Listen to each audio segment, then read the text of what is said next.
Muy buenas, hoy vamos a ver el vídeo del minicat que acabo de finalizar. Lo primero quiero remarcar un par de cosas, y es que no hago este vídeo para que nadie siga mi ejemplo, solamente lo hago para que veáis en qué consiste, podéis despejar dudas, aprender algún concepto que podéis aplicar a vuestra pérdida de grasa, etcétera. Pero no hay una forma única de hacer las cosas, y lo que a mí me funciona puede que a otras personas no, ¿vale? Dicho esto, vamos a hacer una parte teórica y la segunda parte va a ser un blog en el que voy a mostrar las comidas, las calorías, un poco el día a día de cómo ha sido esta etapa. Así que quien solamente quiera la parte teórica no tiene que tragarse el vídeo entero, ¿ok? Vamos con la teoría.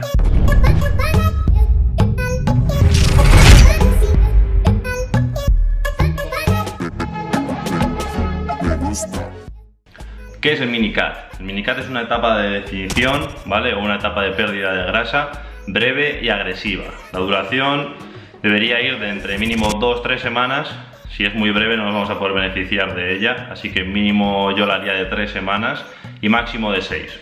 Bien, su objetivo es eliminar la mayor cantidad de grasa posible, perdiendo la menor masa muscular posible a la vez, ¿vale? A favor de este tipo de técnicas agresivas, ¿qué podemos decir? Pues que el periodo es breve, entonces no hay que sufrir mucho, tampoco hay que pasar mucha hambre porque es poco tiempo, ¿vale? También psicológicamente es más llevadero, sabemos que el fin está cerca, en plan, bueno, llevo 7 días, sé que voy a estar solo 30 o 40, pues saber que la fecha fin está próxima suele ayudar en ese aspecto. ¿Qué más? Podemos aprovechar mejor el tiempo.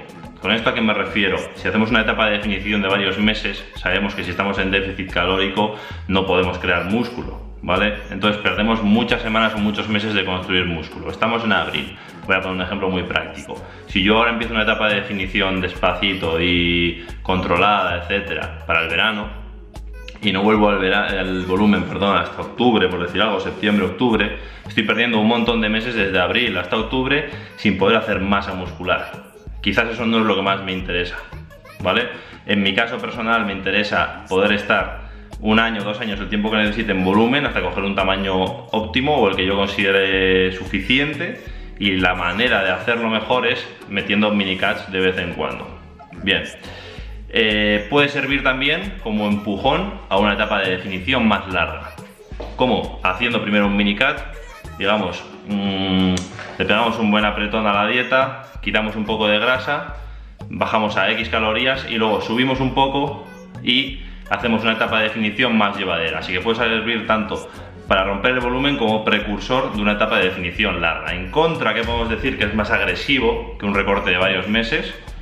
Entonces, con lo que eso conlleva, ¿vale? Los primeros días pueden ser duros, más que nada psicológicamente, porque no es para tanto, pero si pasas de un volumen a un minicat hay bastante cambio drástico, y tampoco da tiempo, como otra cosa a decir en contra, es que no da tiempo a grandes resultados debido a que es eso, 4 o 6 semanas.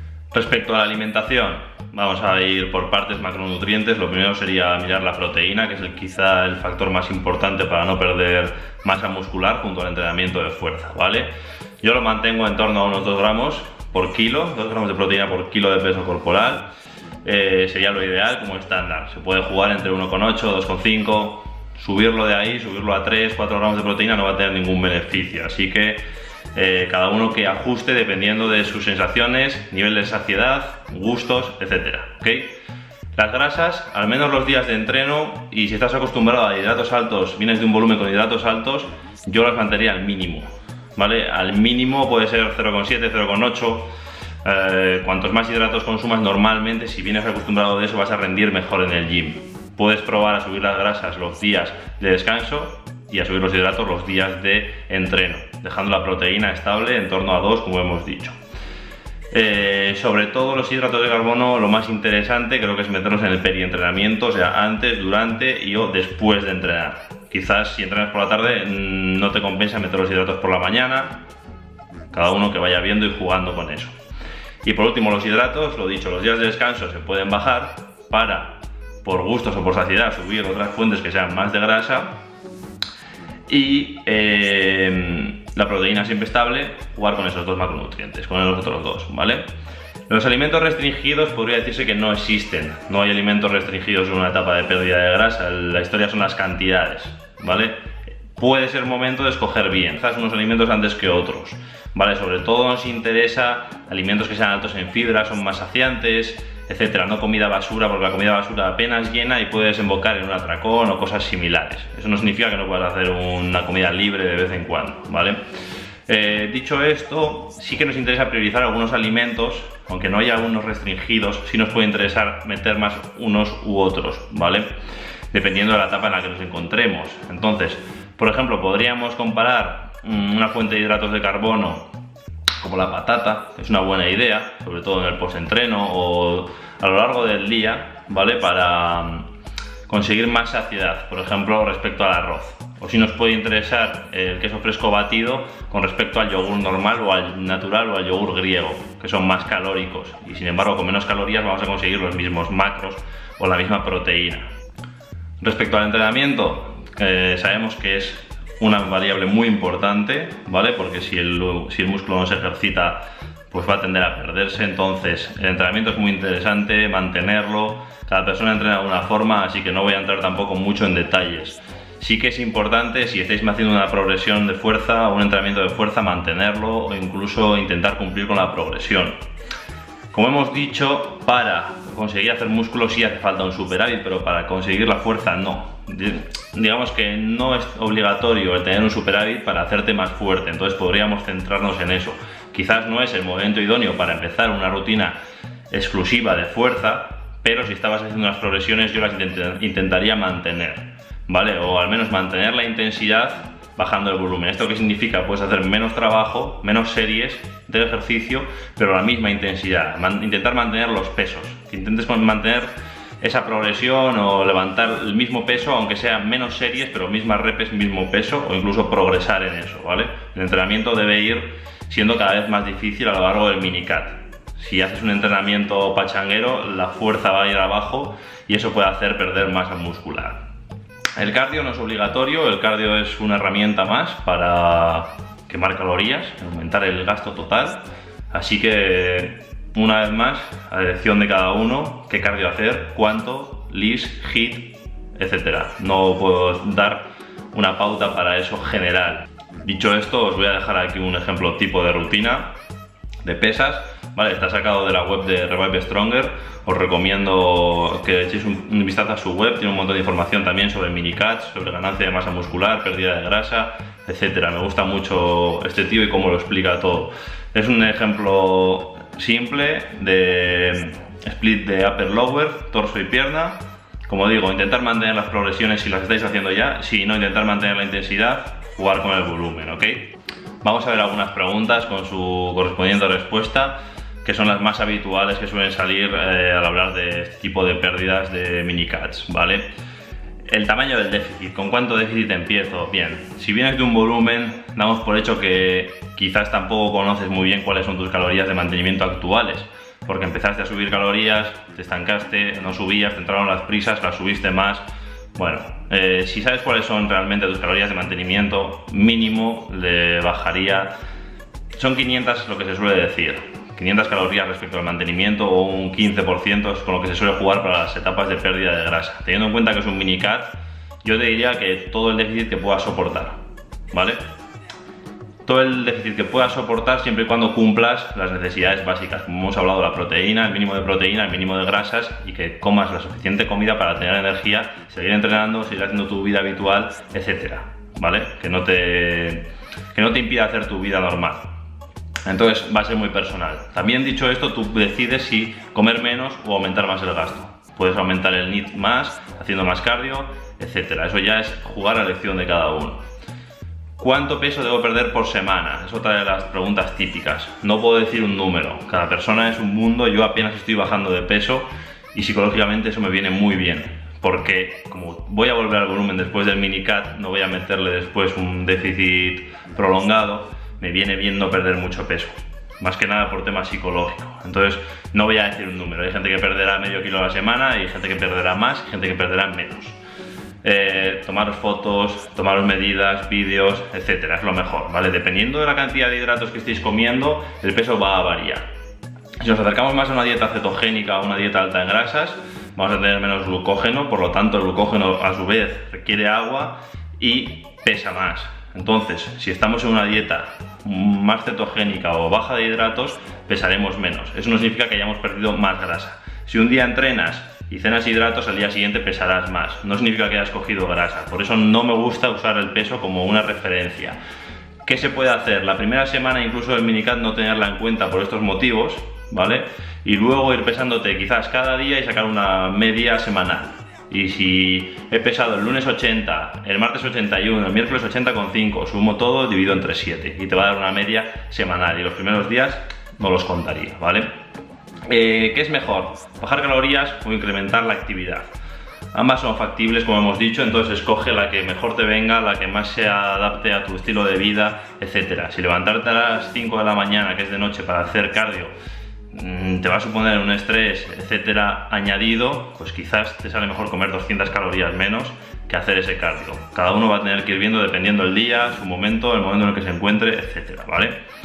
Sobre si hay un máximo de calorías a recortar, la respuesta una vez más es que tienes que comer lo suficiente para poder rendir, ¿vale? No nos interesa meter un déficit brutal y luego acabar con atracones o acabar medio enfermo, sin líbido, sin ganas de hacer nada, sin fuerza, no nos interesa, ¿vale? No podemos hacer un número exacto, entonces cada uno tiene que ir jugando, ver hasta dónde puede llegar y tampoco se trata de morir en el intento. Entonces, cada uno que vaya viendo, ¿vale? Tampoco queremos perder el músculo que tanto nos ha costado ganar, así que recordarlo de la proteína mínima, la grasa mínima, etcétera, ¿vale? Bien, tras el minicut, si vuelvo al volumen, ¿qué hago con las calorías? Bien, podríamos decir que se puede estar una semana en tus calorías de mantenimiento, una vez más, si sabes cuáles son, porque igual no sabes exactamente cuáles son, ¿no?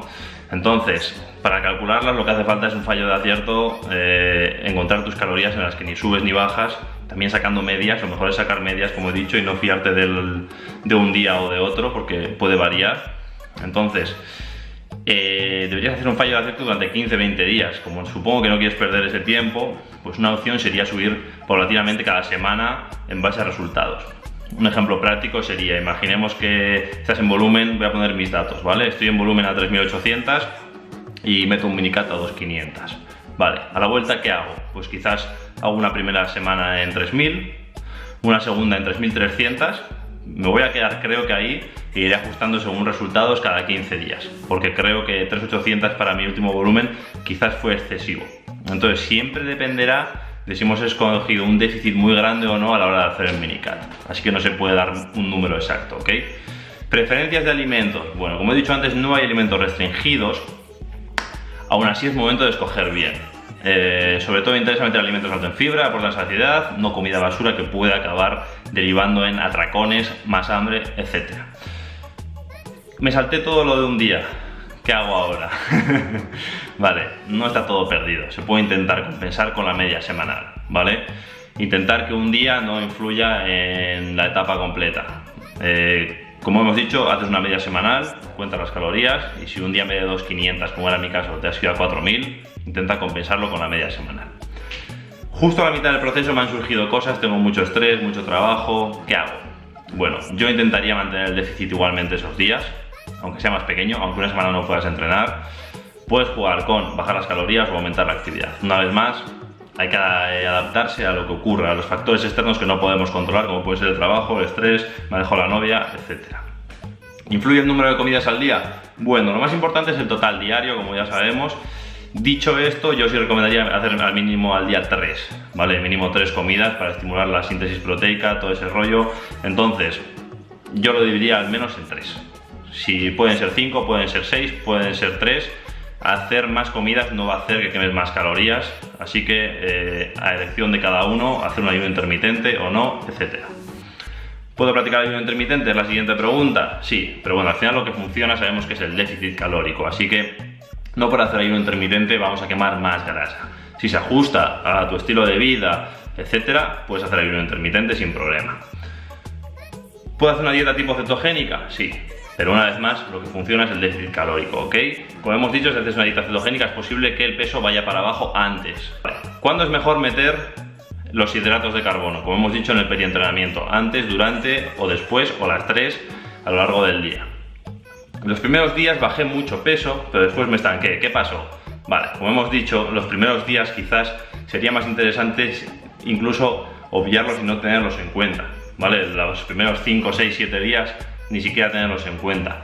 ¿Por qué? Porque los primeros días no son muy fiables debido al cambio en la dieta. Pasas de consumir en un volumen 500 gramos de hidratos a consumir 200. Entonces lo que hemos dicho, el glucógeno, el agua que retiene, etcétera, ¿vale? Yo ignoraría esos días. Todo iba bien, pero a mitad del proceso he empezado a subir de peso. ¿Qué ha pasado? Bueno, seguramente una vez más has consumido más hidratos de lo normal o de lo habitual o de lo que estabas acostumbrado o respecto a la última vez que te pesaste, y como hemos dicho, los hidratos de carbono a su vez, el glucógeno retiene agua. Por cada gramo de glucógeno son varios de agua, se dice que 3, 4 o incluso más. Entonces, aparte las mujeres, depende del ciclo menstrual, retendrán más o menos.